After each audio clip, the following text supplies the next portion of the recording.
The topic of this video is limits of accuracy, also called upper bound and lower bound. Here we have a question. Before that, let's discuss one thing. We have 8.3 and we want to round this 8.3 to the nearest whole number. 8.3 is between two whole numbers, that is 8 and 9. It is nearer to 8. So when we round this number 8.3 to the nearest whole number, it will become 8. And 8.6, it is also between two whole numbers, that is 8 and 9. As 8.6 is nearer to the 9, hence when we round this 8.6 to the nearest whole number, it will become 9. And 8.5, which is in the mid of 8 and 9, so this number,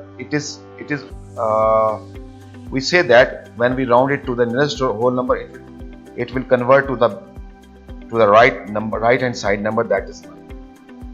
So this is the question, and this question is that 9, which is rounded to the nearest whole number. Can you tell me what are those numbers? All those numbers, when we round them to the nearest whole number, they will give us answer 9. Okay, this is the list, that is 8.5, 8.6 up to 9.49999.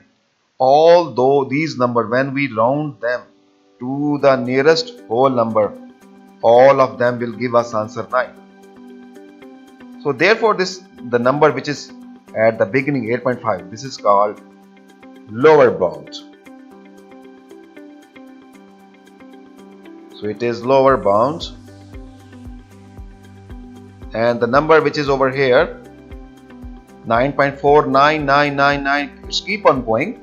So this is upper bound, but this number is so large, it takes a lot of space, so we don't take it as an upper bound, we take 9.5 as an upper bound. So this 9.5 is upper bound here,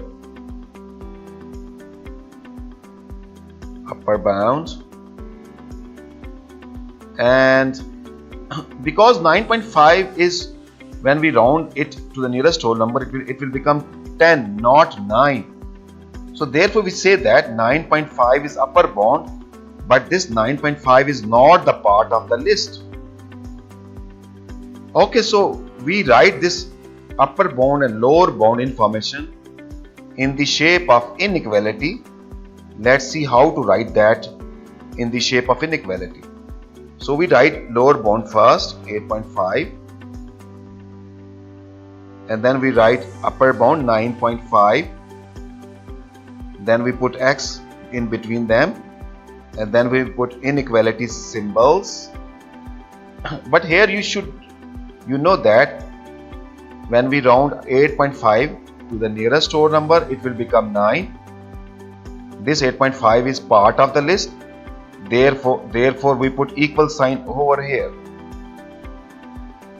But this 9.5, which is upper bound here, we have just discussed, this is not the part of list. It is upper bound, but that is not the part of the list. So therefore we will not put equal sign over here. So this is the way to write upper bound and lower bound in the shape of inequality. And remember, this lower bound is part of the list. Therefore we put equal sign here. This upper bound 9.5 is the upper bound, but that is not the part of the list. We don't put equal sign over here. So this is how we can find lower bound and upper bound of any number which is rounded to the nearest whole number.